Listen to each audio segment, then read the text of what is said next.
இந்த கருத்து கேட்பு கூட்டம் முழுமையாக வீடியோ கூட்டம் 2005 1,08,000 மெட்ரிக் டன் திறனை கொண்ட தானியங்கி ரோலிங் மில்லை தொடங்கியது. அந்த நிறுவனம் 2005 ISO 712 கோடி முதலீட்டில் அமலாக்கப்படப்படுது. தண்ணீரில் இருந்து 6 லட்சமாக ஏற்றப்பட உள்ளது. ஃப்ளிப்கார்ட்டுக்குள்ளே அதே மாதிரி ஒரு வண்டி வாங்கினேன். நைட்லலாம் ரூல்ஸ் வாங்க என்னென்ன கம்பெனியில் என்ன ப்ராப்ளம் வருது கண்ட்ரோல் பண்ணாவே நாங்கள் ஆல்மோஸ்ட் சுகாதாரமாக இருப்போம். இதுதான் எங்கள் ஊராட்சி சார்பில் கருத்து என்னுடைய ஓன் கருத்து. நன்றி, வணக்கம். கூட்டத்துக்கு கிராமத்தை சார்ந்தவங்க ஒரு 10 பேர் வந்திருக்காங்க சார். இது எப்படி மக்கள் கருத்து கேட்பு கூட்டமாகும்? 100% மக்கள் கருத்து கேட்பு கூட்டம் கிடையாது. Next sir, pollution. ஏன்னா கம்பெனியின் 100 மீட்டருக்குள்ள தான் ஒரு கிராமம் இருக்கு. அந்த கிராமத்துல குறைஞ்சது ஒரு 6 மாசத்துல இங்க இருந்து ஒரு 5 கிலோமீட்டர் கடந்து போய் வாங்கிட்டு போவாங்க. அந்த அளவுக்கு ரொம்ப கேவலமா இருக்கு. ராத்திரி கொண்டாந்து காரை நிப்பாட்டோம்னா காலையில் கருப்பா இருக்கு கார். வீட்டு வாசல்ல செடிகளுக்கு தண்ணி குடிக்க முடியல. வீட்டுல இருக்கிற நாய் கூட கரெக்டா இருக்க முடியுது. ஏன்னா அந்த அளவுக்கு பொல்யூஷன் ரொம்ப அதிகமா இருக்கு. கம்பெனி 2,80,000 டன் உற்பத்திக்கே இந்த சூழ்நிலையில இருக்கும் போது 6 லட்சம் டன் உற்பத்தி ஆச்சுன்னா எங்களுடைய வாழ்வாதாரம் தான் நாங்க எப்படி வாழ முடியும்? சரி, எனக்கு வயசு 50, நான் வாழ்ந்துட்டேன். என்னுடைய பிள்ளைகள் எப்படி வாழணும்? வரக்கூடிய சந்ததிகள், ஊர்ல இருக்கிற மக்கள் எப்படி வாழணும்? எல்லாரும் தெரிஞ்சவங்க தான் சார். ஆனா யாருக்கும் ஒரு பட்சமா பேசக்கூடாது. எங்க கிராமத்தை பத்தியும் என் மக்களை பத்தியும் நாங்க பேசணும். ஏதோ இன்னைக்கு கொடுக்குறாங்கன்ட்டு ஒருவேளை சாப்பாடு சாப்பிட்டு நாளைக்கு காலை போய் தூக்க மாட்டேன் சாக முடியாது. இன்னைக்கு பிரியாணி போட்டு 3 வேளை சாப்பாடு போட்டு நாளைக்கு காலை வச்சு தான் குடிக்க முடியுமா சார்? குடிக்க முடியாது. அதே போல இந்த கம்பெனி ஒரு கவர்மெண்ட் ஆக்ட் பிரகாரம் பக்கத்தில் இருக்கிற சாருக்கு தெரியும்.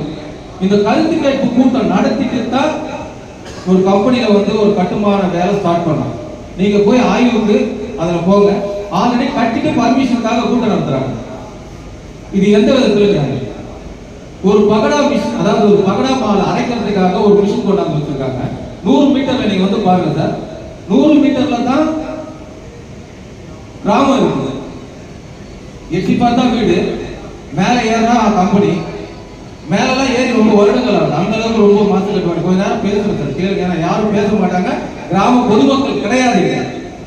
அதுக்காக தான் நான் பேசுறேன். ஒரு பகடா மாலை, முக்கியமான விஷயம் கேளுங்க சார், 2 பேரும் கேட்க. ஒரு பகடா மாலை அரைக்கிறதுக்கு ஒரு மிஷின் வச்சிருக்காங்க. இவருடைய வயசு 72. இவரு ஒரு 300 மீட்டர் தூரத்துல இருக்காரு. ஆனா இவரு வீட்டு வாசல்லே கட கட கட கட கட சவுண்ட் வருது. எங்க 300 மீட்டருக்கு சவுண்ட் வருதுன்னா 100 மீட்டர்ல இருக்கக்கூடியவங்க எப்படி வாழ முடியும்? எல்லாருக்கும், அதாவது எல்லாருக்கும் நேரக்கூடிய பிரச்சனையை நான் தெளிவா உங்களுக்கு சொல்ல வேண்டிய சூழ்நிலைக்கு தள்ளப்பட்டிருக்கிறதால சொல்றேன். அதே போல 28,000, அதாவது 2,80,000 டன் உற்பத்திக்கு உண்டான ஆலையிலே இவ்வளவு பிரச்சனைகள் இருக்கும்போது வரவேற்கிறோம். நாங்க ரெட் ஜோன்ல இருக்கிறோம். நாங்க அதாவது மக்கள் வாழக்கூடிய தகுதியை எழுதத்தான் முடிவு பண்ணி இருந்தாலும் வாழ்ந்துதான் அவங்க சொந்த ஊருன்றதால வாழக்கூடிய சூழ்நிலையில 6 லட்சம் டன்னாக நாங்க எப்படி வாழ முடியும்? நீர்நிலை கரெக்டா இருக்குன்றாங்க. எல்லாம் சிரிப்பா வருது. பேசினாரு, நீர்நிலை கரெக்டா இருக்குங்க. குடிக்கிறதுக்கு ஒரு வாரம் தண்ணி தான் இருப்பீங்க. போரே போடக்கூடாது. ஒரு ஆய்வுக்கு நீங்க இந்த நான் பேசுறது நீங்க எடுத்துக்கிட்டு அந்த கம்பெனிக்குள்ள ஒரு ஆய்வுக்கு போகணும். 4.5 ஏக்கரால இருக்கக்கூடிய கம்பெனில எக்ஸ்டென்ஷன் பண்ணணும்னா புதுசா ஒரு இடத்த வாங்கி எக்ஸ்டென்ஷன் பண்ணணும். 4 ஏக்கரா இருக்கக்கூடிய ஒரு கம்பெனில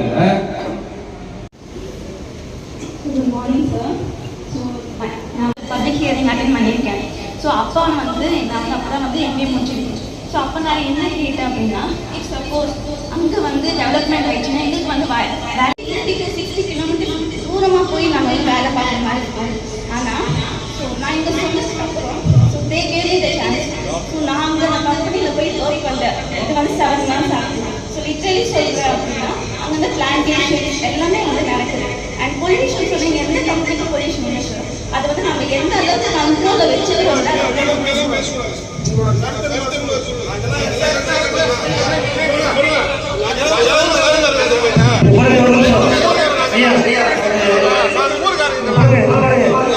கருத்து உங்களுக்கு தேவையான விஷயம் தானே. உங்களோட கருத்து அது மட்டும் பதிவு பண்ணுங்க. நாங்க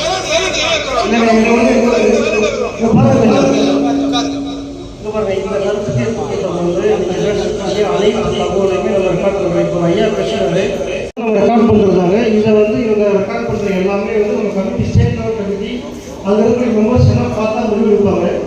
ஸோ யார் வேணாலும் எது வேணாலும் பேசுவாங்க. மற்றவங்க எதுவும் செய்யாதீங்க.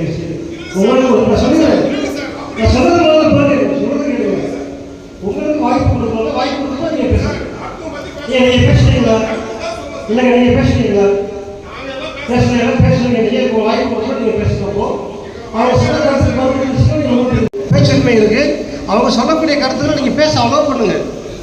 நான் சொல்றது எனக்கு கருத்துரிமை மறுப்பு இல்லையா? சொல்லுங்க. நம்ம எல்லாருக்குமே பேச அந்த கருத்தை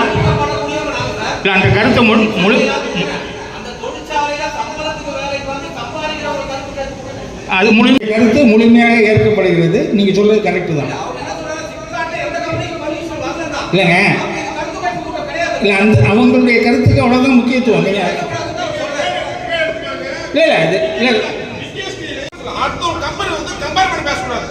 உங்களுடைய கருத்து ஏற்கப்படுகிறது. நாங்க ஏன் ஊருக்காரன் 10 பேர் தான் வந்திருக்கோம். யாருமே தெரியாது சார். ஊருக்காரன் 10 பேர் சார். எல்லாருமே வந்து ரசிகர்கள். நாங்க எதுவுமே கேட்கல. இதுல வந்து எல்லாமே கம்பெனி வந்து நிப்பாட்டிட்டு போயிட்டாங்க. ஆமா.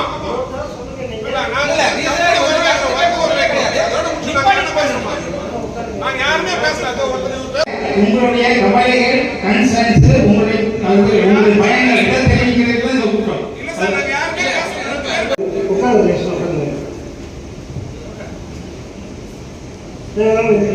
பேசல. இது வரும் அப்படின்றதுக்கான அதுக்கு என்ன முன்னேற்படுத்திட்டு தான் கம்பெனி வந்து முன்னாடி ஒரு கமிட்டி ரிப்போர்ட் கொடுத்தாங்க. அதில் உங்களுக்கு என்ன மாதிரியான அச்சங்கள் இருக்குது? இப்போ ஒரு கிருஷ்ணஸ்டாரில் அது மாதிரி நீங்கள் சொல்கிறீங்கன்னா அதற்கான ப்ரிகாஷனை தான் நம்ம எடுக்க போகிறோம். ஸோ நீங்கள் தாராளமாக அவங்களுடைய இதை சொல்லலாம். சத்தமாக பேசுகிறதுனால தேவையில்லாம மற்ற எல்லாருக்கும் தான் இது வரும். உங்களுக்கு வாய்ப்பு கொடுப்போம். எவ்வளோ நேரம் வேணாலும் நீங்கள் எல்லாருமே நீங்கள் பேசலாம். ஒருத்தருடைய கருத்துக்களையும் நாங்கள் வந்து பொறுமையாக கேட்குறோம். தயவுசெய்து பொறுமையாக நீங்கள் பதில் சொல்லுங்கள்.